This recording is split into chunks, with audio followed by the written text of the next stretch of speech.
bakoma et belé, surtout dans les réseaux sociaux. Congo Mikili et Memelibino Solution, Libala Facile. Un service offline de matching privé qui va vous permettre de rencontrer facilement la personne de votre vie. En Europe, en Amérique, en Asie comme à Kinshasa. Service 100% privé, 100% secret. Chut. Et les Kanakundel Pain. Inscrivez-vous avec toute facilité en cliquant sur Libala Facile à partir de la page Congo Mikili. Contact 1 917 962 34 66. Libala Facile, l'amour facile comme bonjour.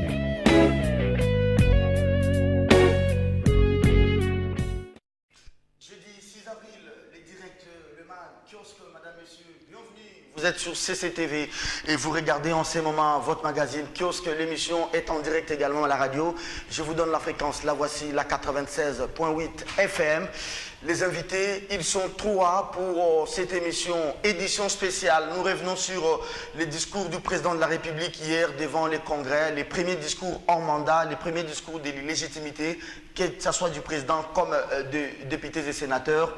Trois grands axes dans ces discours. Le premier aspect, il est économique, les chiffres qui reconnaissent des problèmes au niveau économique. Deuxième axe, les chefs de l'État a parlé de cette question des Kamouina Sapou avec des ordonnances qu'il vient de prendre, nommant des officiers pour calmer la situation. Enfin, la situation politique, le président de la République a promis dans 48 heures, il ne nous reste plus que 24 heures pour pouvoir nommer le Premier ministre. Sami Badibanga prend donc la révocation en direct devant les députés et sénateurs. Il est en sursis, comme on le dit. Trois invités ce matin. Jean-Marie Kassamba, il est patron de l'Espace 50 parce qu'il s'agit d'un groupe de presse. J'allais dire, Jean-Marie, bonjour et bienvenue. Bonjour. Président, vous allez bien? Je vais très bien. Ah, mais sinon, ça bouge sur le plan politique, ça a des répercussions au niveau de la corporation. C'est ça la démocratie. La vitalité de la démocratie congolaise. C'est comme ça. Un pays, ça doit bouger comme ça. Les acteurs, les partis politiques, les opérations électorales, tout bouge chez nous. Très bien, merci beaucoup Jean-Marie, mais quand ça bouge, il y a des journalistes qui ne sont pas partie prenante, mais qui sont là pour couvrir. Parfois, les journalistes sont malmenés par les partisans, que ce soit de gauche ou de droite, mais aussi par les forces de l'ordre. Vous prenez la mesure de tout cela? Ben, je suis président de journalistes de Kinshasa, je les soutiens tous, je les protège en même temps, mais je les rappelle aussi à l'observance de notre éthique et de la déontologie professionnelle.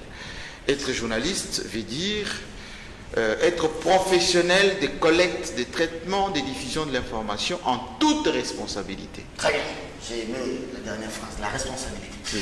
Merci beaucoup Jean-Marie Kassamba qui nous honore ce matin. Deuxième invité, Israël Moutala, il est de 7sur7.cd. Israël qui est avec nous ce matin. Israël, bonjour. Bonjour Serge. Vous allez très bien? Je vais très bien, Vous merci. avez très bien suivi les discours du chef. Hein? Moi, j'étais tout oui en tout cas. Vous avez titré ce matin sur ça? Oui, j'ai fait plusieurs papiers là-dessus.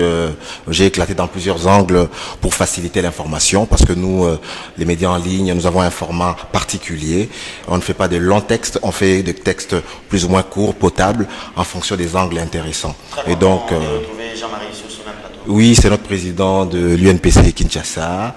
Et donc, je suis content de le retrouver à mes côtés. Très bien, merci beaucoup Israël. Allez, pour terminer, Moïse Moussangana, un grand plateau ce matin. Moïse, bonjour. Vous allez bien? Bienvenue. Kassamba est là. Israël Moutala également. Vous avez suivi les discours du chef? On va en parler tout à l'heure.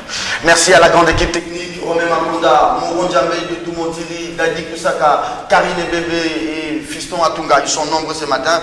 Allez, les titres des journaux en marge du discours du Kabila au Parlement. Nouveau Premier ministre, les schémas Badibanga, primature, Félix Tshisekedi, KTB, Lumbala, Moubake et Tchibala sur la liste d'Olenganko. Décrispage du discours présidentiel au Palais du Peuple. Joseph Kabila prolonge les suspens. Forum écrit Joseph Kabila crève l'abcès, un nouveau Premier ministre. Au plus tard, c'est vendredi, je vais terminer par la prospérité qui succédera à Badi Banga, c'est demande ce journal. RDC, Kabila chambarde et fonce directement. Vous avez la parole. Très cher Israël Moutala, discours du président de la République. Avant même de prendre d'autres aspects, je prends le tout premier, l'aspect il est économique. Je n'aimerais pas que vous puissiez ramasser tous les discours. Allons-y. Étape par étape, l'aspect économique, il reconnaît que nous produisons, mais nous ne savons pas transformer et on a des problèmes justement aujourd'hui. Donc la grève au niveau des syndicats publics, donc quand les chefs lui-même reconnaissent cela, c'est une sorte d'humilité. Oui, tout à fait. J'ai apprécié quand même la qualité du diagnostic. Sur le diagnostic, on est d'accord que nous sommes dans une crise économique, une crise dû à la baisse de cours de matières premières sur les marchés internationaux. Et donc, cette vulnérabilité de la RDC par rapport à ce qu'on appelle au choc exogène, c'est un constat qu'il a fait aujourd'hui. Mais c'est un constat, hélas, qu'on avait déjà fait dans le passé. Mais sauf qu'on n'a pas pris les mesures, justement, de transformer notre économie pour que nous soyons moins vulnérables par rapport à ce qu'on appelle au choc exogène. Ça veut dire que une fois que sur le marché international, le cours du cuivre baisse, on ne doit pas, en principe, en ressentir le coût. Donc ça passe par une transformation de l'économie locale, faire en sorte que nous dépendons moins de nos exportations, que nous dépendons plus d'une production intérieure auto-centrée sur le besoin des Congolais. Donc, mais pour ça, il y a des préalables. Comme on l'avait dit encore une fois sur ce plateau, il faut faire des infrastructures routières pour que les Congolais mangent ce qu'ils produisent. Il faut de l'énergie pour que les industries congolaises produisent des aliments, des médicaments, des vêtements, des chaussures, tous les biens de première nécessité, qu'on les produise sur place et qu'on ne les importe pas. Et donc, on est une économie qui dépend essentiellement du cuivre. Le cuivre est tombé à moins de 5 000. Aujourd'hui, il remonte à plus ou moins plus près de 6 000 la tonne de cuivre. Donc, il y a un léger mieux. Est-ce que les chefs s'en est rendu compte hier ou avant-hier? Pendant 10 ans, on ne vient pas à la fin de son mandat dire que je me rends finalement compte qu'il y a un problème. Pourquoi ne pas être prévoyant? Oui, mais c'est vrai. Le problème, c'est que on a essayé quelques recettes. Mais je pense que les recettes qu'il a essayées, ouais, notamment Boukangalonzo, n'ont pas encore donné leur plein rendement. On ne peut pas faire le procès à Joseph Kabila ici, qu'il n'a pas tenté justement d'introvertir l'économie. Non, non, il a fait des tentatives. Sauf que toutes ces tentatives n'ont pas été couronnées de succès, il faut le reconnaître. Il y a aussi, il faut dire aussi que là où il devait plutôt plus appuyer sur l'accélérateur des réformes, toutes ces réformes, certaines ont été abandonnées, certaines ont été mal faites, ce qui fait que tous les retards qu'on a accumulés dans certaines réformes structurelles nous rattrapent aujourd'hui. La question structurelle de l'énergie, on ne peut pas industrialiser un pays sans énergie. On ne peut pas demander à nos entreprises d'être performantes, d'avoir une taille compétitive s'ils ne peuvent pas accéder à un marché immense que le sous-continent congolais. Donc, par rapport aux infrastructures routières qui doivent, par exemple, relier toutes les provinces, relier la nationale numéro 1. Kabila avait promis, je crois, lors du cinquantenaire, qu'on relierait la nationale numéro 1, donc quitter de Banana jusqu'à Kasumbalesa. Donc, je pense que c'était un projet structurant, la RN1. Il y a d'autres projets, la RN2, la RN4. Il y a des projets structurants. Là, il fallait vraiment mettre l'accent. Mais je pense qu'il y a eu des erreurs, notamment les 100 millions qu'on a engloutis avec l'hôpital du cinquantenaire. Je pense notamment à l'immeuble du gouvernement, 50 millions. Il y a quand même des erreurs par-ci par-là et force de constater qu'on a dilapidé certaines ressources nationales. Il ne fallait pas les affecter, là on les a affectées. Très bien, peut-être un problème d'études préalables. L'air est au bilan, Moïse Moussamala. On ne fait pas les bilans pour s'excuser, on assume. Kabila a reconnu que sur le plan économique, la dépréciation de la monnaie nationale, vous avez les routes un peu détruites, vous avez des grèves ici et là, avant même de parler politique. Ok, il faut dire que l'aspect économique, c'est les talons lâchés du discours du président Kabila hier. Il a fait un aveu d'échec. Et ça ne se pardonne pas un échec en politique. Mais avant de revenir à cet aveu d'échec, je voulais d'abord observer deux petites choses. Parce que jusqu'au moment où une fois quitté le pouvoir, c'est moi le président de la République. Et quand je constate qu'il y a quelque chose qui ne va pas, surtout sur le plan protocolaire, je dois le dire. Hier, le président de la République est à Paris dans une stature qui étonne. Quand vous comparez les personnages de Joseph Kabila par rapport à sa photo officielle, c'est vraiment... Il a changé même la coiffure. Il a changé la coiffure. Donc il est venu dans une stature, dans un état de maquis, pratiquement. je crois que c'est un élément important. Non, ce sont des détails. L'image du chef doit être soignée. Et que le protocole laisse le chef à ce point-là, je crois qu'il faut faire quelque chose là-dessus parce que l'image du chef doit ressembler à tout moment, à tout instant, même si grandi à la photo officielle. Ça n'a pas été le cas. Et puis aussi, c'est quoi? C'est un Joseph Kabila qui apparaît un peu paniquant. Il faut avoir les dispositifs de sécurité. C'est comme si les gardes du corps c'était juste même à 10 cm du président de la République. Est-ce qu'il y avait l'alerte? Ça, je ne sais pas. Dans des occasions solennelles comme ça, c'est l'officier d'ordonnance qui apparaît. Mais entre même l'officier d'ordonnance et le président de la République, il y avait des gardes du corps. Il y en a même qui, je crois que ses jambes touchaient même le président de la République. Et il faut voir. Vous avez eu le temps de voir tous ces petits détails? J'ai eu le temps de tout ça. J'ai eu le temps de voir tout ça. Et la RTNC, moi j'ai suivi ça à la télévision. La RTNC nous a même épargné d'un petit détail. Il n'a pas salué le Premier ministre. Quand le président de la République a quitté là où il était installé pour aller prononcer son discours au pupitre, vraiment, on nous a épargné de ces détails-là. C'était des observations que je voulais faire ici, d'ordre protocolaire et qui sont très importantes pour l'image du chef. Alors, passons aux choses sérieuses. Passons aux choses sérieuses. L'aspect économique. Comme je viens de le dire, c'est un aveu d'échec.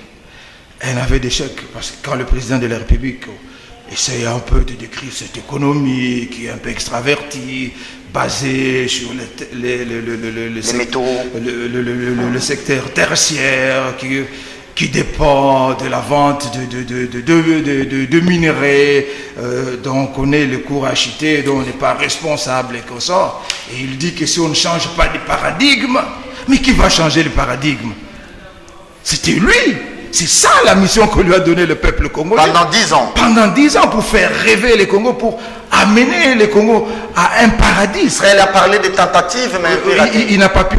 S'il y a des tentatives, c'est-à-dire qu'il n'y a pas eu une planification dès le départ. Donc,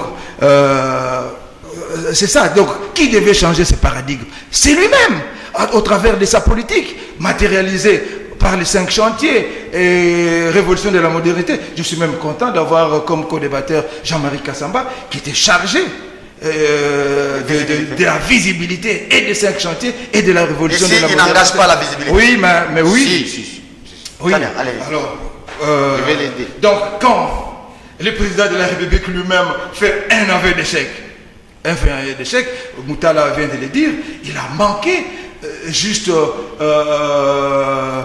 une politique de diversification de l'économie. On a tenté avec Boubou Kangalou. Aujourd'hui, c'est quoi? C'est un éléphant blanc. Mais il est aussi étonnant que le président de la République se rappelle, oui, je vais terminer par là, se rappelle qu'aujourd'hui, les Congo, c'est juste un marché d'opportunités pour les étrangers et consorts qui sont aujourd'hui. Non. Je crois que ce n'est pas possible qu'ils se rendent compte aujourd'hui que notre régime fiscal est écrasant, il est discriminatoire. Feu Jeannot Bemba avait dit à son époque, par là bien sûr s'adressant à Kengo, que c'était du terrorisme fiscal, il faut même le dire.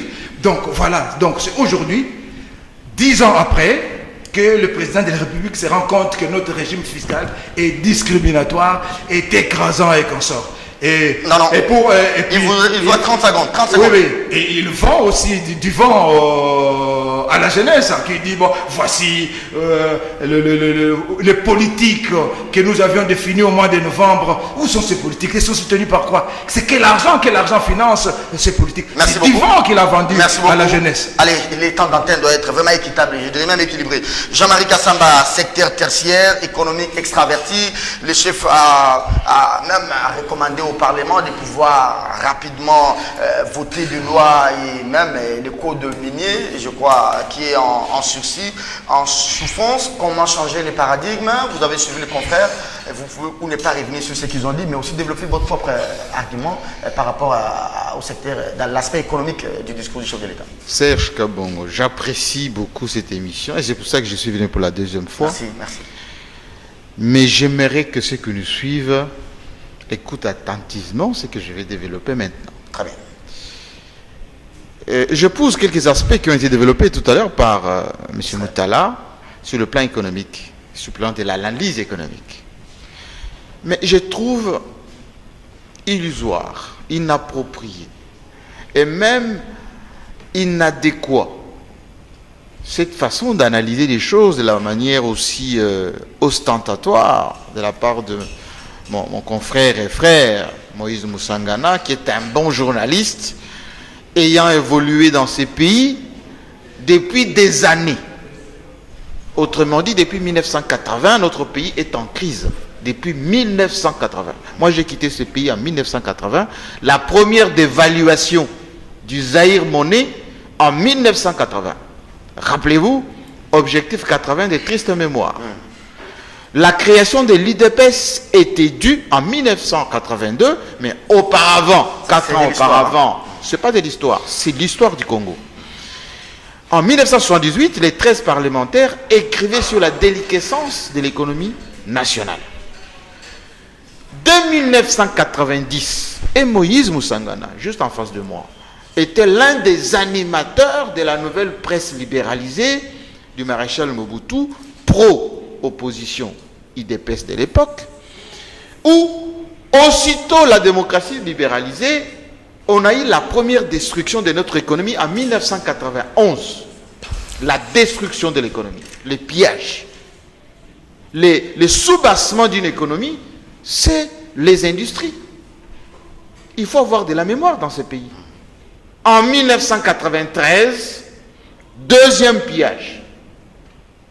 Ça veut dire, on a enlevé à la RDC ce qu'elle pouvait, du Zaïre de l'époque, ce qu'il pouvait avoir comme soubassement d'une économie pouvant conduire à un développement. Mais 25 ans plus tard, vous attendez, monsieur, mais l'histoire, les développements des pays s'écrivent avec toutes les évolutions structurelles de ce pays. Vous savez, la France, après la Deuxième Guerre mondiale, n'eût été les 30 glorieuses de De Gaulle, la France n'aurait jamais décollé.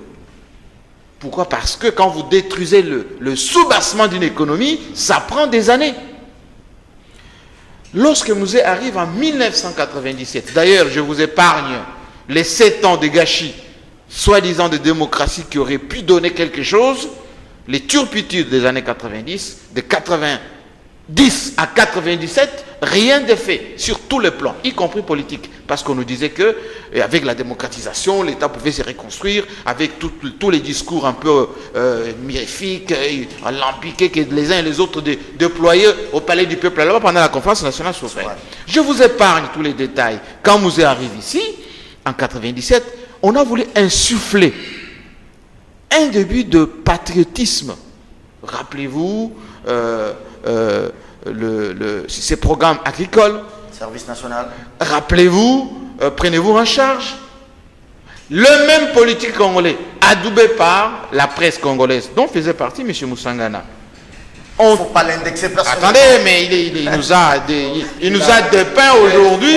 Il nous a dépeint aujourd'hui une situation, Oui. on va dire, conjoncturelle, sans pour autant avoir un peu de recul. Alors, le discours du chef. Alors, je vais lui servir un tout petit peu de l'histoire du pays. En 2000, allez, je vais avancer. En 2001, lorsque Joseph Kabila prend ce pays, c'était un pays en lambeaux, un pays qui n'existait que de nom, un pays qui n'avait pas... Avec des rébellions partout.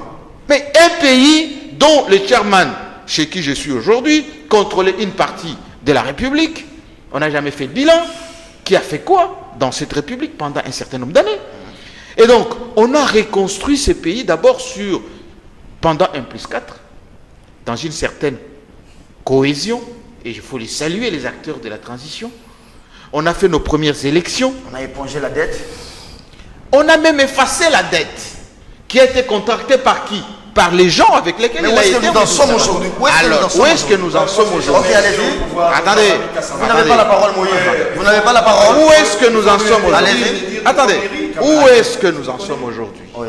Nous en sommes dans un pays qui a commencé sa reconstruction avec les soubassements que vous voyez aujourd'hui. La RDC a épongé sa dette, ce n'est pas une philanthropie.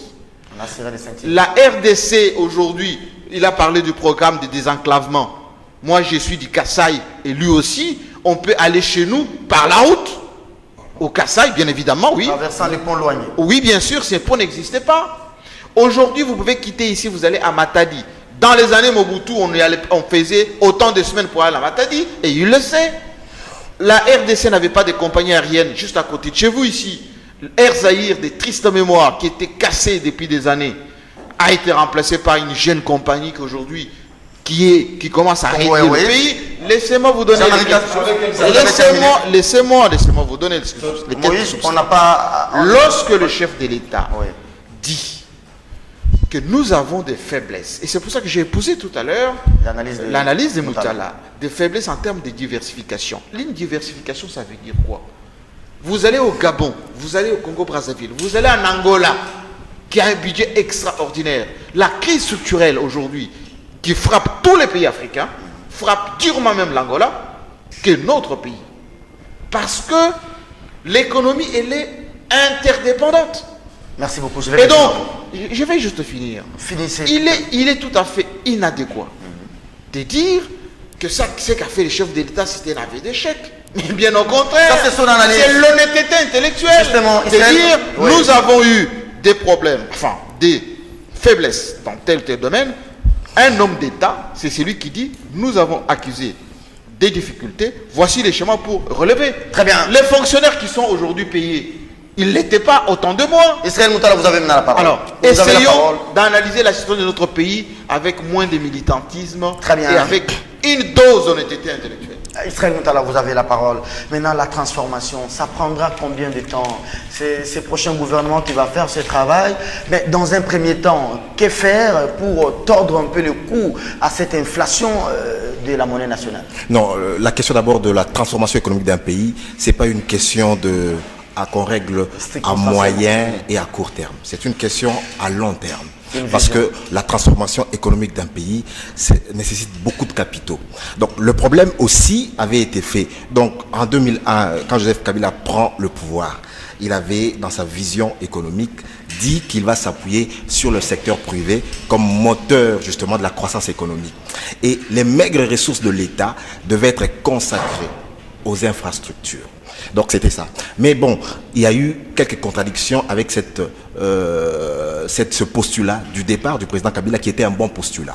Parce que quand on a fait maintenant et Bukanga Lonzo et Congo Airways, on s'est lancé un peu. Donc c'était comme l'État réinvestissait le champ marchand.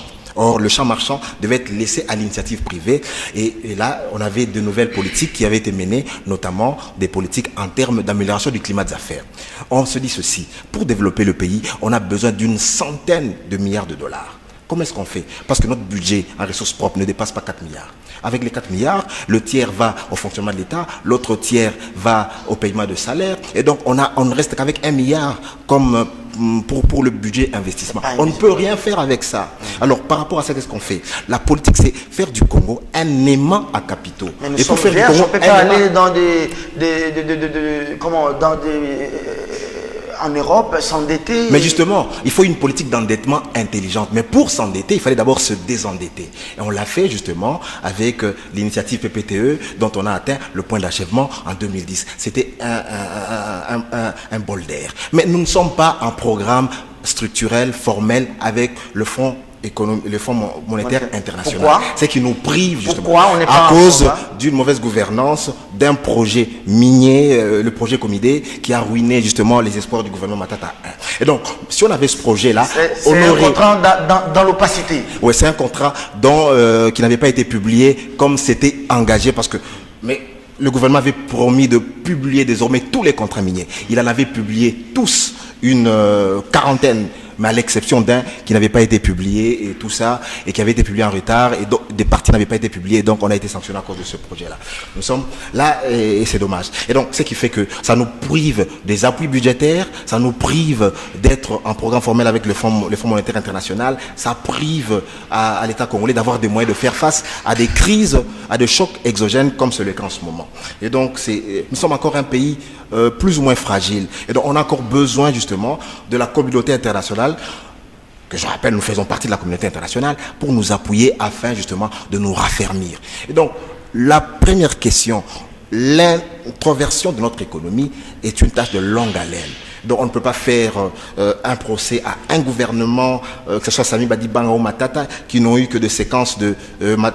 Mais c'est sous Matata qu'on a eu la rupture avec l'IFMI et la Banque mondiale. Tout à fait. Mais là, il faut encore restituer les choses dans leur forme. Ça veut dire que Matata y était favorable. La personne qui a été le bourreau de ce contrat, c'est Albert Youma, le président du conseil d'administration. Il a géré sous l'instigation de qui? Parce qu'un PCA ne peut pas il y a des dysfonctionnements. Plus que le premier ministre.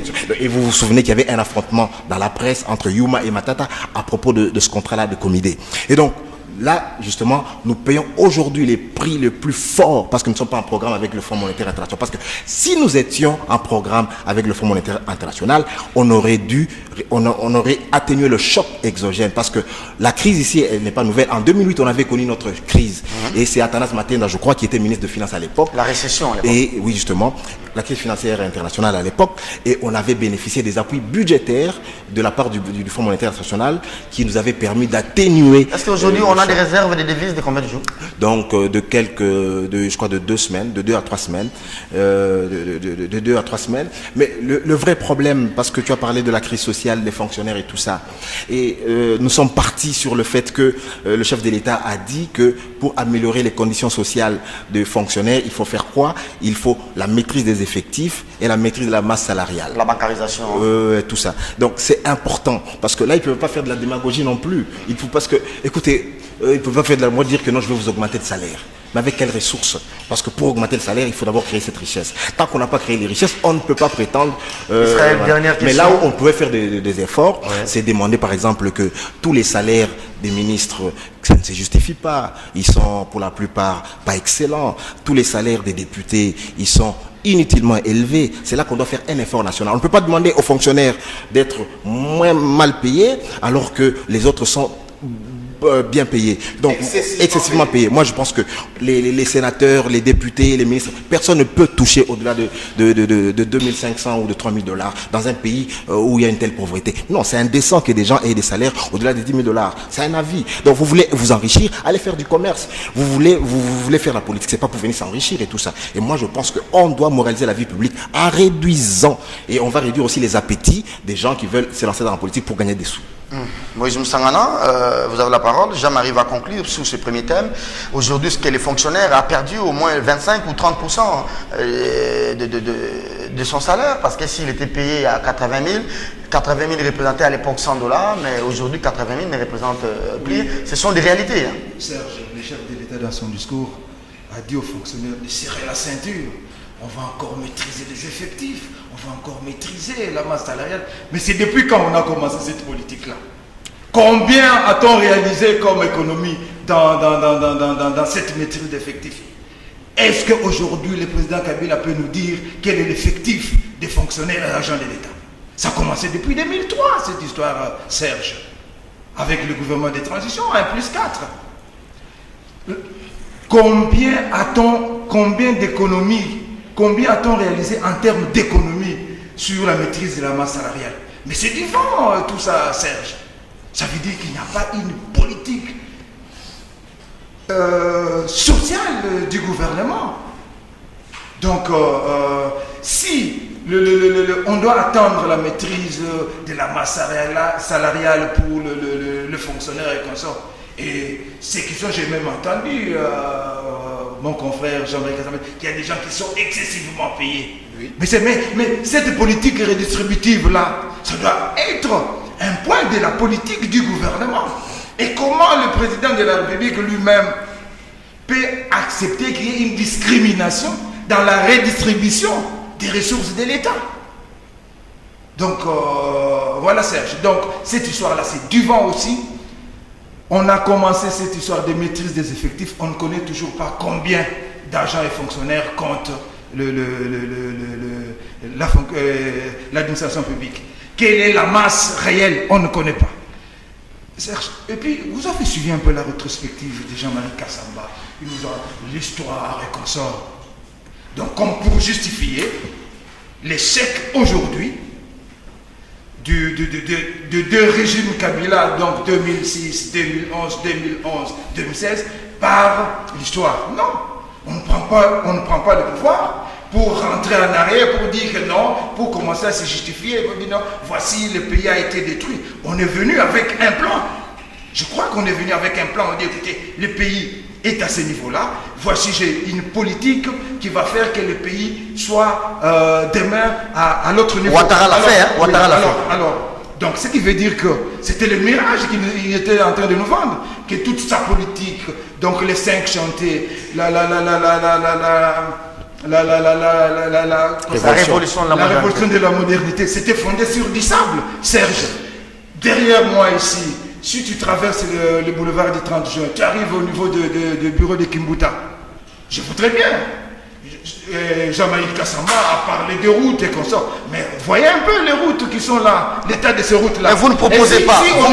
Vous critiquez, mais vous ne proposez pas. Vous faites une analyse à charge ou à décharge. Si au niveau de Kinshasa, nous avons des routes comme ça, comme si nous étions en Syrie où les bombes tombent chaque jour, et qu'est-ce qu'il y a à l'intérieur? Donc voilà, c'est ça. Je veux bien Kassamba qui a une émission sur sa télé,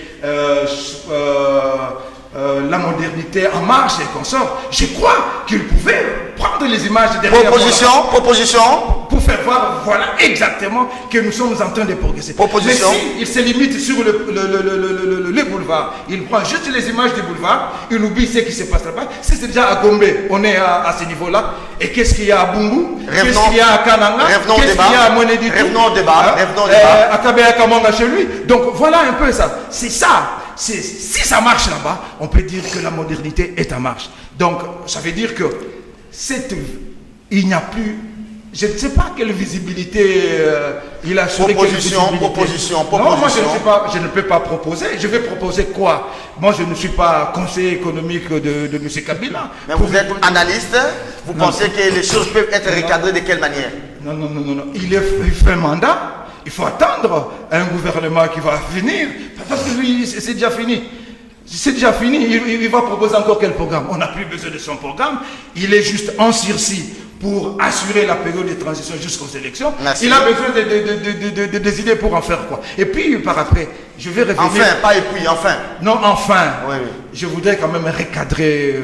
mon frère et ami Jean-Marie Kassamba. Ne faites pas des débats. Non, ce n'est pas un débat. Il faut corriger quand même certaines choses. Quand Jean-Marie Kassamba dit que Moïse Moussangana qui a appartenu à cette... Je crois qu'il ne connaît pas l'histoire de la presse de ce pays. Moi, je n'ai jamais travaillé avec le pouvoir Mobutu. Il peut demander à Lokondo, il accède à Lokondo. Je n'ai jamais travaillé avec le pouvoir Mobutu. Les gens connaissent. J'ai fait mes débuts au journal Le Potentiel et j'ai apporté ma pierre au journal Le Potentiel pour construire la démocratie et même la gouvernance qui fait défaut ici. Moutala l'a dit ici, si on a des problèmes, si on ne peut pas recourir au marché extérieur financier, pourquoi? C'est une question de gouvernance, il y a la malgouvernance érigée en système de gestion du pays. Merci beaucoup Moïse Moussangana, madame, monsieur. Vous regardez Kiosque sur CCTV, l'émission est en direct aussi à la radio. 3 invités pour cette édition spéciale sur les discours du chef de l'État, Jean-Marie Kassamba de Télé 50, Espace 50, Israël Moutala de 7 sur 7.cd et de Moïse Moussangana de Canal Kin Télévision. Jean-Marie, vous clôturez les débats pour ce premier thème de l'émission avec peut-être pas parler de vous-même, mais d'analyser objectivement les discours et faire des propositions. Jean-Marie. Écoutez, moi je suis un peu triste de constater que quand on parle des choses économiques, il faut maîtriser les termes. C'est les chiffres qu'on avance. Oui, il faut avoir ce qu'on appelle une vision panoramique de notre pays. Il faut avoir la photographie de notre pays. Je trouve que c'est un peu sectaire. C'est un peu aléatoire, la présentation de mon frère, que j'aime bien. Ça traduit, excusez-moi du terme, la faiblesse de la maîtrise de l'évolution de notre pays. Celui qui a été dans ce pays dans les années 80, 90, 2000, même les étrangers qui viennent chez nous, ils constatent que ce pays a changé. Ils constatent que ce pays s'est reconstruit. Ils constatent qu'il y a des infrastructures. Il faut être de mauvaise foi. Et je constate que c'est une mauvaise foi. Les Congolais eux-mêmes jugent, les Quinois eux-mêmes jugent de la manière dont un Congolais, journaliste de surcroît, qui voit aujourd'hui même le supermarché, qui était un luxe à Kinshasa ici, les supermarchés, vous allez les retrouver à travers les communes, l'accoutrement, les habits, qui étaient une denrée rare pour le Congolais moyen. Aujourd'hui, un Congolais peut s'acheter son costume à Kingasani. Même son yaourt et, je dirais, son poulet. Il me dit, enfin, il explique à ceux qui sont en train de nous suivre que Joseph Kabila, il a échoué partout. Mais il est bénéficiaire de la stabilité de l'économie du Congo pendant une dizaine d'années ici. L'inflation, la croissance, la monnaie, les salaires. Il pouvait avoir 1000 francs dans sa poche. À un moment donné, même 1000 francs était l'équivalent de 1 dollar. La même valeur, voilà. Il faut quand même qu'on ait l'honnêteté intellectuelle de dire, quand ça marche, ça marche.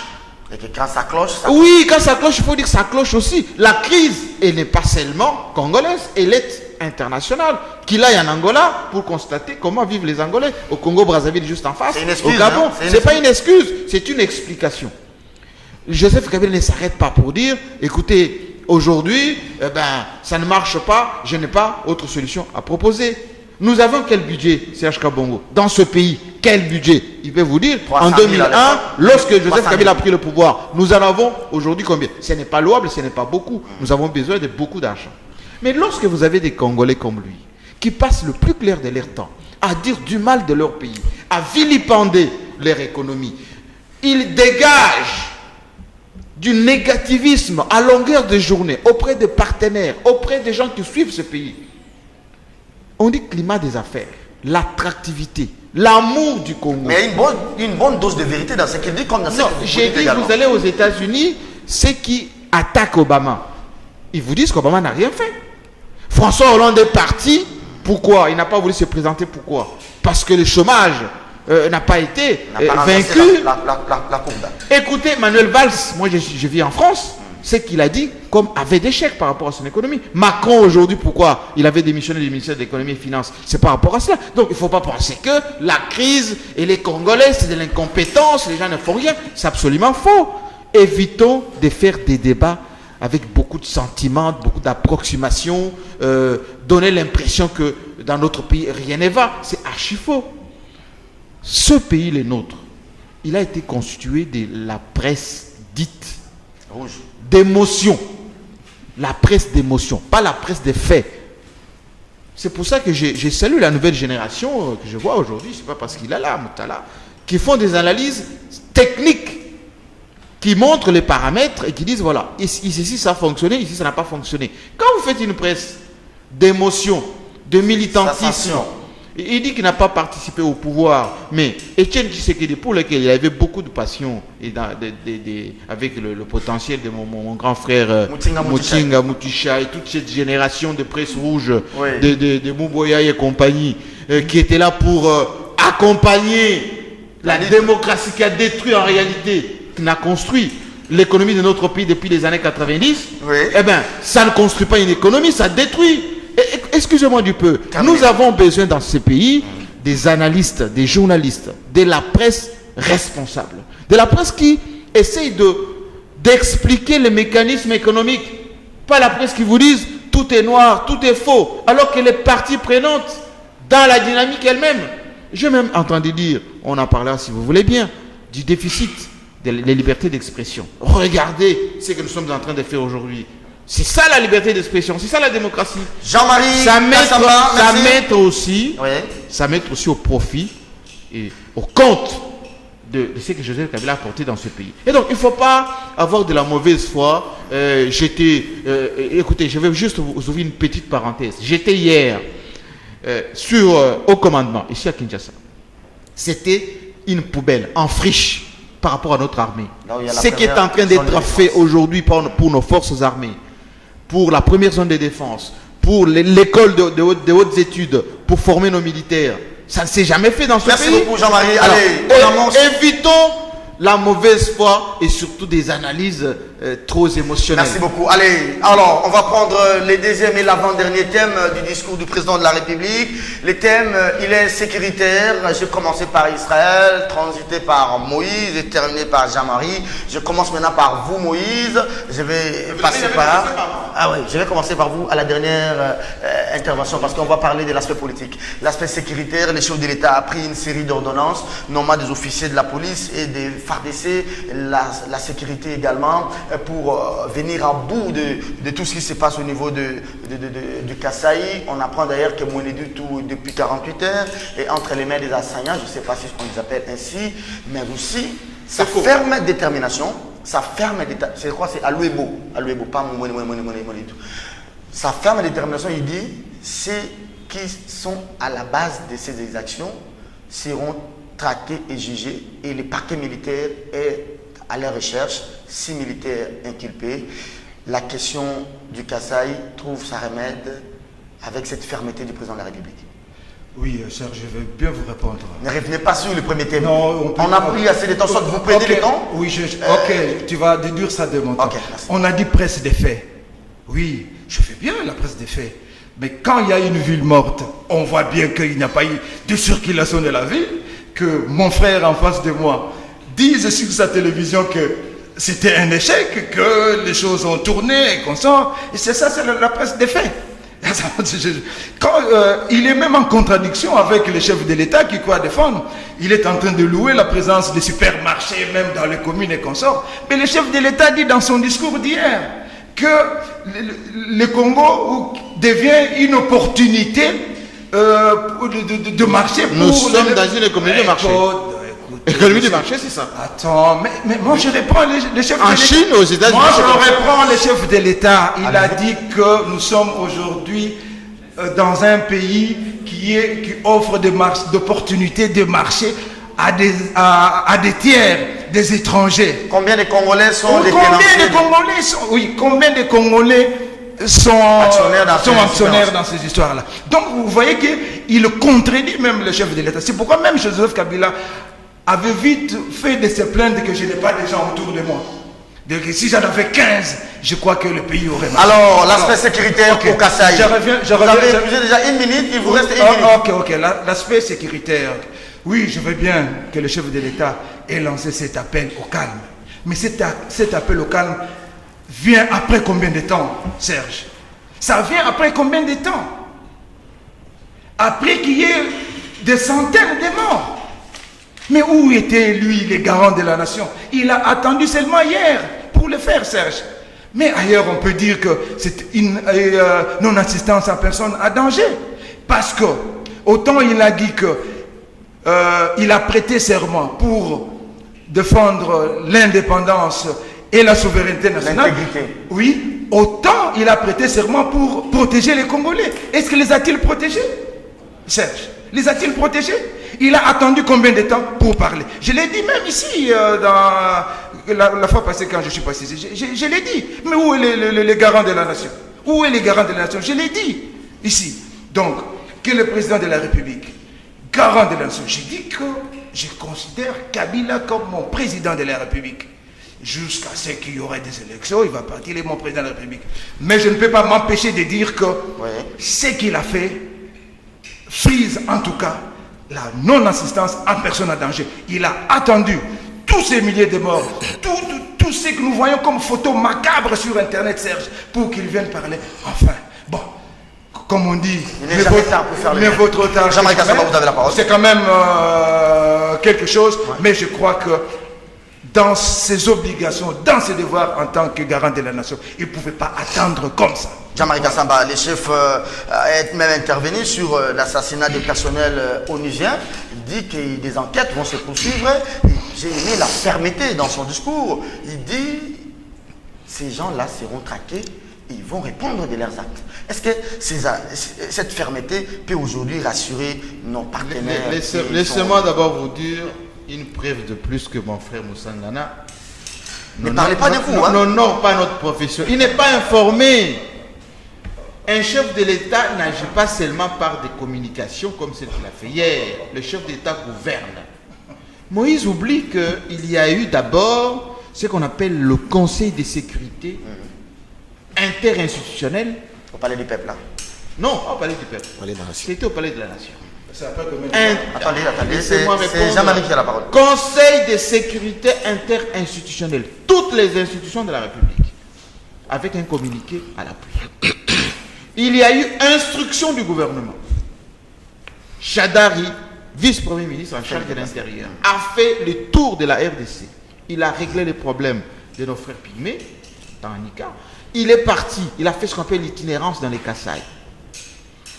Sankuru, Kananga, Bujima, Lomami, du côté des cabines de là-bas. Il a même fait des réunions marathon avec la famille Kamwena Sapu. Des accords ont été même passés.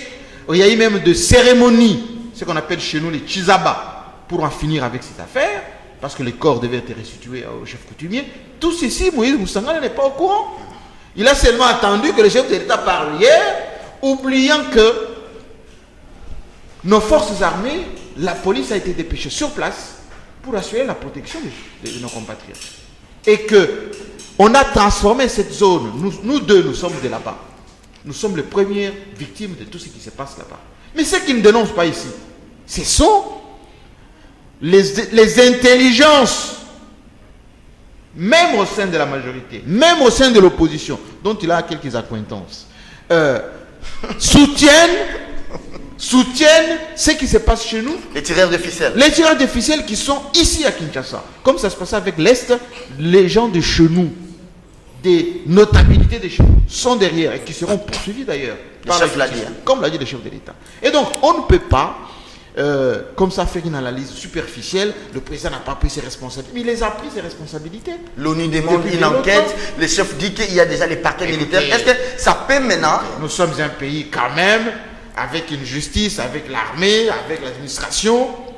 Quand il y a des attentats aux États-Unis, des attentats à Londres il y a quelques jours, ou même à Moscou, est-ce qu'on va demander, même s'il y a les étrangers qui sont morts là-dedans, qu'il y ait des enquêtes internationales? En ce moment, il y a des élections en France. Vous avez vu les observateurs venir constater, même s'il y a des velléités de corruption, on parle même de fraude par-ci par-là, personne n'ira demander à la France d'envoyer des... Il faut que notre pays ait des journalistes de la presse qui essayent de protéger ne serait-ce que la mémoire, l'image de notre nation. Au lieu de demander tout le temps aux étrangers à venir mettre leur nez dans tout ce qu'on fait ici dans ce pays. C'est pas tout à fait correct. Non, je vais juste terminer. En ce qui concerne la sécurité du pays, Joseph Kabila a montré plus d'une fois qu'il n'est pas un président qui abandonne ses compatriotes. Il donne de sa vie personnelle. J'ai entendu même mon confrère dire tout à l'heure, on a vu les chefs s'entourer des gardes du corps, c'est pas normal. Mais nous sommes en guerre. Nous sommes en guerre. Est-ce que vous connaissez les ennemis de la République? Ceux qui concoctent des plans chaque jour qui passe. Non! Les tirés des ficelles, les gens qui sont dans des lobbying un peu partout, qui aimeraient bien avoir une issue fatale ici dans ce pays.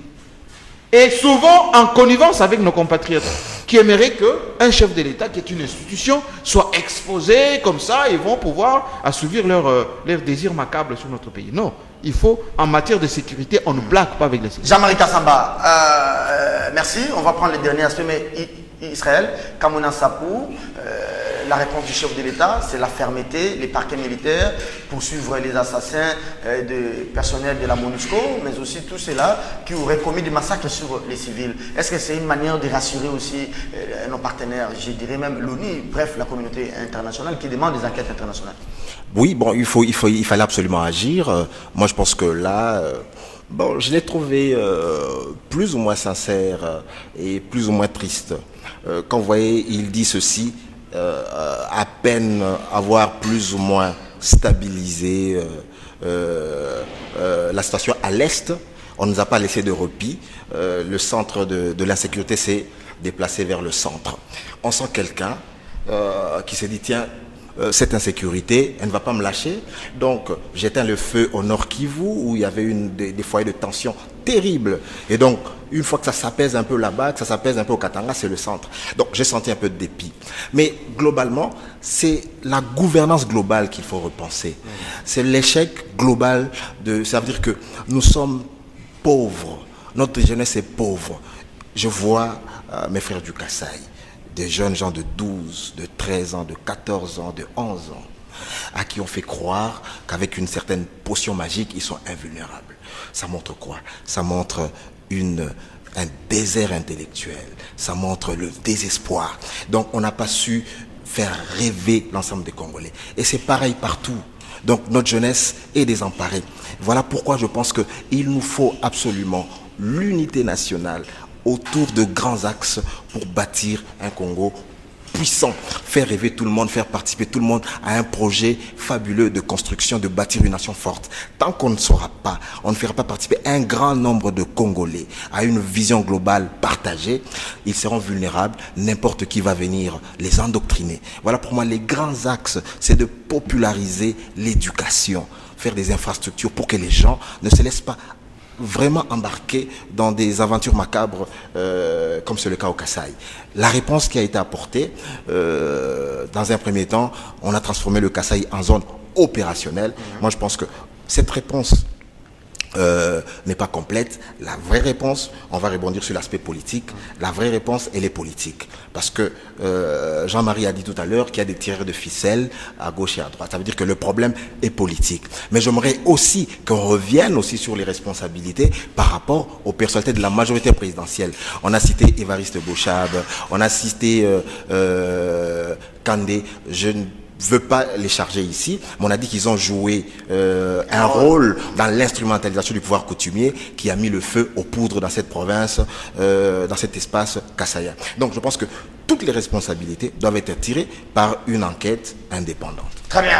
Dernier thème, dernier virage avant de faire le geste fatal pour se séparer. Jean-Marie, vous avez la parole avec l'aspect politique du discours du chef de l'État. Je rappelle que c'était une édition spéciale. On a scruté, on est en train de décrypter le discours du président de la République. Je demande donc au rassemblement de se surpasser, pas de querelles intestines, mais proposer un nom et après un autre paragraphe qui vient casser l'autre paragraphe. Je vais nommer incessamment un Premier ministre en déant 48 heures, Jean-Marie Kassamba, le discours du chef de l'État, vos attentes. Est-ce que vous pensez qu'il a été à la hauteur et que son message est passé? Écoutez, en tant que Congolais, oui. Moi, j'ai partagé avec Abbé Cholé juste après le discours. Juste après le discours, Abbé Cholé m'a dit, le chef d'État nous a félicités pour le travail que nous avons fait. Je me rappelle avoir échangé avec mon ami Moïse ici, avec la SADC, où tous nous voulions que ça aille plus vite et que ça se décide assez rapidement. D'ailleurs, nous, au niveau de la presse de Kinshasa, on voulait qu'ils signent ce fameux arrangement particulier. Mais qu'est-ce que nous avons constaté, malheureusement? C'est l'irresponsabilité de notre classe politique. Je me tue à le dire, depuis 1990, on a dit on fait de la démocratie, eh bien c'était devenu une bérésina. Complètement de l'irresponsabilité ambiante. Voici les gens pendant des semaines et des semaines, même dans cette émission. Moi je vous suivais quand j'avais un peu le temps, très souvent. Autour de cette table, on parlait défense de la Constitution. Touche pas ma Constitution. Il y a même des gens qui mettaient des bandeaux autour des têtes. Ma Constitution, le front, etc. Aujourd'hui, c'est ma primature. Ma primature d'abord. Oh non, les peuples d'abord, Jean-Marie. Ma primature d'abord. Oh, donc moi et moi seul. On ne veut même pas que cette primature fasse l'objet d'un débat au sein de sa plateforme. Ma primature d'abord, comme si on était né avec sa primature. Non, c'est inadmissible. Les abbés, en sortant chez le chef de l'État, qu'est-ce qu'ils ont dit? Oui. Nous sommes venus, d'abord, ils sont venus rendre compte de la mission qui a été confiée. Qui a été confiée. On leur a donné une mission d'aller faire de l'inclusivité.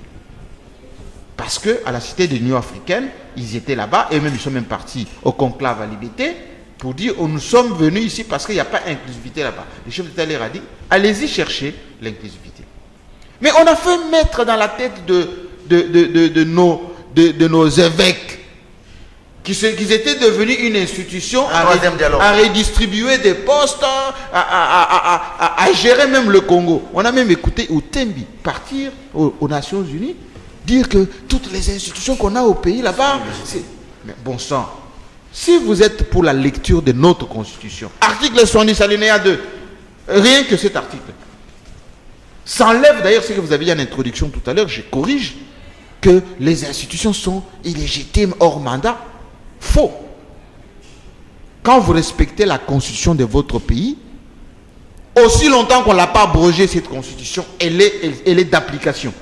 Tout pays fonctionne avec la... Pas d'accord, que ce soit de l'Union africaine ou même de la CENCO. Les accords, il va nommer qui? Laissez-moi répondre. On n'a pas tout le temps. Je pense que c'est de la malhonnêteté intellectuelle de penser qu'un bout de papier signé entre les individus à la CENCO ou même à la Cité de l'Union africaine, ça va constituer un texte voté par référendum par un peuple qui a des articles et la seule institution qui est habilitée à lire, à dire. Et ces arrêts sont imposables à tous, quel que soit votre statut, la Cour constitutionnelle. Et donc, aussi longtemps que la Cour constitutionnelle avait déjà dit ce qui doit être de nos institutions, jusqu'à ce que nous allons organiser les élections, il faut que ça reste. Alors ainsi. Jean-Marie, le chef dit ceci, je donne 48 heures, je vais nommer un premier ministre, Sami Badibanga est déjà en sursis. Est-ce que ça sera un Sami Badibanga bus ou bien une sorte de remake? Et vous pensez qui devrait être nommé? Quelqu'un du rassemblement? J'écoute souvent dans cette émission, on dit oui, l'autorité de l'État, le chef doit prendre ses responsabilités, etc. Mais quand on dit garant du bon fonctionnement des institutions, le gouvernement c'est une institution. Quand les évêques sont partis là-bas, tout le monde a dit on recourt au chef pour qu'il puisse arbitrer et donner la décision ultime. Qui il va nommer demain?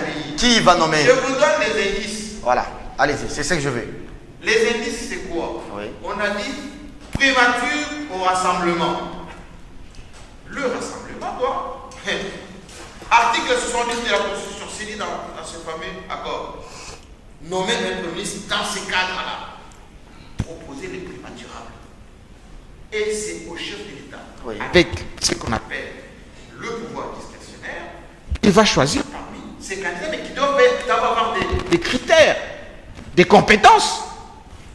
On ne va pas nous envoyer un kidam et puis dire voilà, parce que nous on l'aime bien, nommez-le. Non.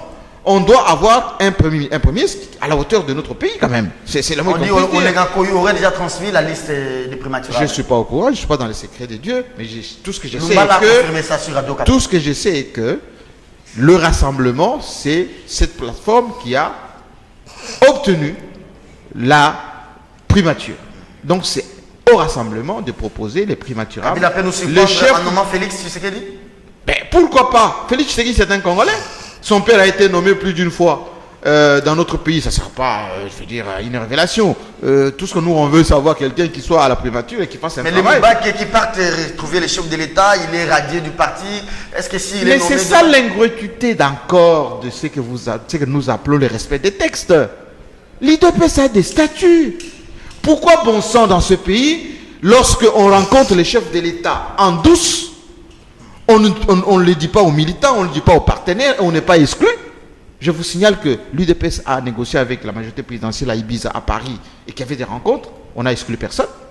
Depuis la mort du Sphinx, mon oncle et père de Félix Tshisekedi, eh bien, le chef d'État a reçu plus d'une fois M. Chilombo. Et il n'a jamais été exclu. Ah bon? Alors, oui, mais ce n'est pas un secret. Ce n'est pas un secret. Les preuves sont là. Il y a même le courrier à sa propre demande adressé au cabinet du chef de l'État. Le courrier a été mis même sur la place publique. Le conseiller du président Sassou est venu ici à Kinshasa. Il a amené chez le chef de l'État. Alors arrêtons cette politique de deux poids deux mesures. Quand vous prenez Kabound, excusez-moi du peu. Vous prenez Kabound, vous prenez Moubaki, vous le mettez devant. Qui incarne le combat de Etienne Tshisekedi? Kabound Moubaki, qui incarne? Les publics vont nous donner Bruno Tshibala, qui incarne? Arrêtons de penser que Etienne Tshisekedi peut être comme ça, jeté en pâture, parce qu'il y a devant des gens derrière qui te les disent. Je vais revenir à vous, Jean-Marie Kassamba. Israël Moutala, dernière intervention, le chef dit j'ai besoin de la liste, donc il reste imperturbable, il reste sur sa logique, mais en même temps il dit il va nommer dans 48 heures. Est-ce que c'est une manière de faire pression ou bien il va nommer sur base de la liste, lui transmise par Olengankoy, comme Roger Lumbala l'a confirmé sur Radio Okapi? Bon, ici, on s'est beaucoup moqué de chef de l'État souvent en disant qu'il ne prend pas rapidement ses décisions. Voilà. Là, il vous montre qu'il sait aussi agir vite. Voilà. Et il a même employé un terme fort. Il a dit que d'ici 48 heures, impérativement, il va nommer. Mais moi, le problème, ce n'est pas tant cette démarche qui m'importe. Qu'est-ce qu'il recherche après la nomination? Voilà. C'est ça la grande question. C'est ça la grande question. On a un problème politique. Je vais quitter les aspects juridiques de la Constitution. Il y a un problème politique qu'il faut résoudre. Avec quel interlocuteur va-t-il résoudre cette question politique? C'est ça la grande question. Olengankoy et son courant du rassemblement représentent justement quelle frange de l'opinion Le Kondo s'est interrogé aussi. Avec laquelle il peut traiter et résoudre quel problème. C'est ça la finalité. Il a essayé la solution. Il ne faudrait pas que les pays soient otages de l'individu. Non, mais c'est ce que je dis. C'est pas parce que vous représentez quelque chose que vous voulez prendre les pays en otage. Mais justement, moi je dis ceci, je suis en train de me poser d'abord des questions. Ça veut dire qu'il a essayé la carte Badibanga. Il n'a résolu aucun problème. Parce que Badibanga a reposé sur rien. Il n'a pas de machine, il n'a pas de parti, il n'a pas d'opinion. Il ne peut rien apporter en tant que tel. C'est ça le problème. Nous sommes une société divisée par une crise politique profonde. Il y a deux camps. Il y a un camp ici, aujourd'hui, qui est incarné par Kabila, qui a une vision. Il y a un autre camp qui est incarné par Félix Tshisekedi. Ce sont ces deux camps-là qui se font face. C'est à eux de trouver un consensus. Alors, l'un dit 3 noms, l'autre dit 1 nom. Est-ce pour une différence de 2 noms? Doit-on mettre ce pays, justement, dans une instabilité chronique? Comment trouver le juste milieu? Alors, le juste milieu, moi, je pense que le chef de l'État, moi, je pense qu'aujourd'hui, il doit réaliser quand même qu'il a la chance d'avoir présidé à notre destinée. Il a fait des choses bonnes, il a fait des choses excellentes, il a fait des choses moins bonnes, il a fait des choses mauvaises. C'est un bilan. Mais c'est un fils du pays, il doit vivre dans ce pays dans toute la sérénité. Et donc, il doit soigner sa sortie. Et il a l'occasion ici de soigner sa sortie, pour moi, en prenant son courage à 2 mains et en parlant avec Félix. Je pense qu'ils vont trouver la solution. Parce que pour moi, nommer un premier ministre sur base de la liste lui transmise par Olengankoy, il a tout faux. Il ne va pas résoudre le problème politique. Mais si Félix et Pierre Lumbi ne veulent pas de 3 noms, là, on ne laisse la marge de manœuvre au président Kabila que de faire les débauchages. Mais écoute, ça veut dire que moi, je pense que, écoutez, même la question de nom, c'est un faux problème. Qu'il parle d'abord avec Félix, un tête-à-tête à 2. En tant que responsable. Mais Jean-Marie a dit qu'il a C'est déjà fait. C'est déjà. Non, non, ça veut dire que. C'est déjà fait. Jean-Marie vous a fait des révélations ici. Moi, le problème, c'est que la lettre de demande d'audience de Félix Tshisekedi, qui était publique à Joseph Kabila l'a récusé. Mais Kabila a demandé au rassemblement d'aller au Palais des Nations, ils ont refusé. Non. Écoute, mais Félix a expliqué dans quelles circonstances cette lettre lui est parvenue. Ça veut dire qu'il était d'abord en pleine réunion du rassemblement et on voulait la lui remettre en main propre par le protocole d'État. Il ne pouvait pas quitter sa réunion du rassemblement pour aller chercher un courrier en main propre. Donc voilà, il n'a pas eu ce courrier en main propre. Et deuxièmement, quand Félix avait fait justement cette démarche d'humilité envers Kabila, c'était une fin de non-recevoir. Parce que Kabila a dit non. Il y a déjà Olengankoy qui avait introduit sa lettre 8 jours avant. Mais pour ménager, je suis dans l'embarras. Donc tu vois le problème. Or moi, je serais Kabila. Je regarde Olengankoy, je regarde Félix, je regarde moi sociologiquement qui a le parti, qui a la population, qui a justement les aspirations, qui est mon adversaire politique. Je reçois Félix parce que je veux résoudre un problème politique. Je ne reçois pas Olengankoy. Je rappelle ici d'abord que Olengankoy a été ministre de Kabila. Olengankoy, Lumbala, je vois, c'est rigolo. Lumbala, premier ministrable, c'est ridicule. La place de Lumbala, c'est en prison. Enfin, on ne peut même pas donner à Lumbala un droit de la parole. Lumbala a fait les aventures, toutes sortes d'aventures. En tout cas, franchement, il y a des gens qui ne peuvent pas avoir droit à la parole. Lumbala, sa place est en prison. Enfin, moi, j'ai pas oublié son escapade avec le M23. J'ai pas oublié ça, pas du tout. Et donc, le chef de l'État, même dans son discours, a dit que de pseudo-rébellions ont retardé son programme. Il a dit. Et Lumbala était dans la salle. Et Lumbala était dans la salle. Et Lumbala, on a le culot de présenter Lumbala à Kabila comme premier ministre. Mais c'est les rassemblements qui a demandé qu'il. Alors, soyons sérieux.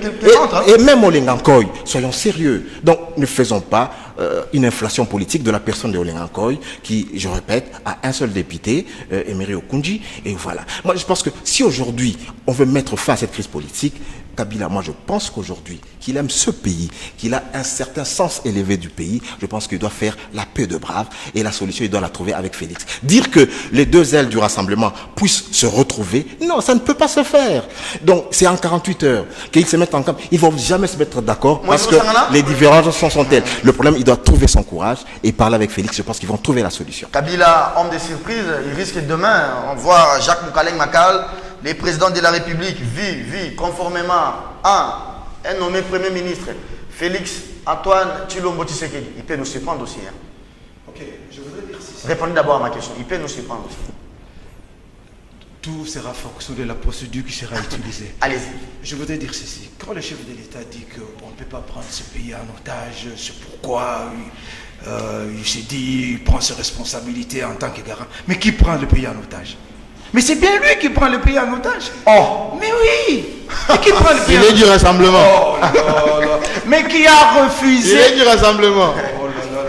Mais qui prend le pays en otage? Oui, c'est oui. le président Kabila qui prend le pays en otage. Pourquoi on en est à cette crise? Pourquoi on en est à cette crise?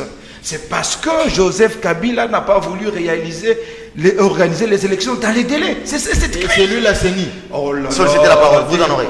Écoutez, mais la CENI reçoit de l'argent de qui? Kassamba. Parce que si tu veux un débat face à face, je suis prêt à t'affronter, même à ta télévision, je suis prêt à t'affronter. Je vais vous donner la parole, sollicitez la parole. Okay, je suis prêt à t'affronter. Pas des contre sur ta télévision. Allez-y, moi ce ne sont pas des contre-vérités. Donc pour vous, c'est Kabila qui a pris le pays en otage. C'est Kabila qui prend le pays en otage. Mais qui n'est pas la CENI. Oh là là là là. Mais la CENI reçoit de l'argent de qui pour organiser les élections? Mais le gouvernement, c'est qui? Les partenaires étrangers. Allez-y. Mais les partenaires étrangers, pour qui Joseph Kabila a dit qu'il ne tolérera aucune ingérence, ni dans le pilotage. Jean-Marie, sollicitez la parole, je vais vous Il ne donner. prendra, écoutez, il ne tolérera aucune ingérence ni dans le pilotage des élections, ni dans le déroulement. C'est-à-dire qu'il exclut la communauté internationale. Mais d'où viendra les 1,3 milliard dont on a besoin pour organiser les élections? C'est une manière de pouvoir bloquer le processus électoral et prolonger indéfiniment. Parce que l'arme aujourd'hui pour Joseph Kabila de rester au pouvoir, c'est quoi? C'est prolonger indéfiniment les élections. Il a dit dans son discours qu'aujourd'hui, le fichier électoral est évalué à 320 millions. Encore là, c'est pourquoi il faut même soutenir l'audit que sollicite Babala. Parce qu'au lancement de l'appel d'offres pour les kits électoraux, M. Nanga a dit que les fichiers électoraux, tout compris, ça allait coûter 210 millions. Dernièrement, il a bondi jusqu'à 400 millions. On comprend, est-ce qu'il y a eu des inflations? Pourquoi il faut... Est-ce que les chefs nomment demain Babal qui Tshibala, il nomme, je ne sais pas moi, Olenga Nkoy? Ça va? On n'a pas tout le temps. Ça résout quel problème? Je crois que Israël a dit, et le Kondo l'a même encore dit avec beaucoup d'à-propos sur Okapi ce matin. Il a dit qu'il ne faut pas que les chefs de l'État tergiversent. Il connaît là où il y a la légitimité. Il doit agir avec la partie qui a la légitimité. Autrement, ça serait du débauchage. Il ne faut pas donner l'opportunité aux chefs de l'État de faire les débauches. Et le Kondo de dire qu'il était dans le gouvernement birindois qui était un débauché de l'UDPS, il sait comment ça s'est terminé. Donc, même tout ce qu'il y a dans l'opposition, c'est ce qu'il y a dans l'opposition. On sait bien qu'il s'est entretenu par le chef de l'État. Jean-Marie Kassamba lui-même, là où il est, il sait bien ce qu'il a joué comme rôle avec les gens qu'il recevait sur sa télévision.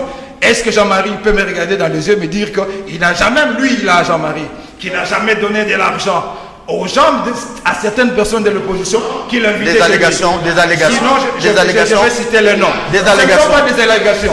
Voici le geste fatal. Madame, monsieur, l'émission est terminée. Jean-Marie. Le journaliste, il a participé à la corruption de la classe politique qu'il appelle le racaille aujourd'hui. Ça, ce sont des allégations. Ce ne sont pas des allégations. Je peux le démontrer. Jean-Marie. C'est un peu décevant pour les journalistes de débiter des ingrédients comme ça sur la place publique. C'est décevant. Ce n'est pas décevant. Moi, écoutez, mais alors, allez-y, monsieur. Calmez-vous, vous n'avez pas la parole. Je trouve que c'est malheureux d'être journaliste Toi, journaliste, d'affirmer. Non, s'il vous plaît, vous n'avez pas eu la parole. C'est malheureux d'être journaliste et d'affirmer des.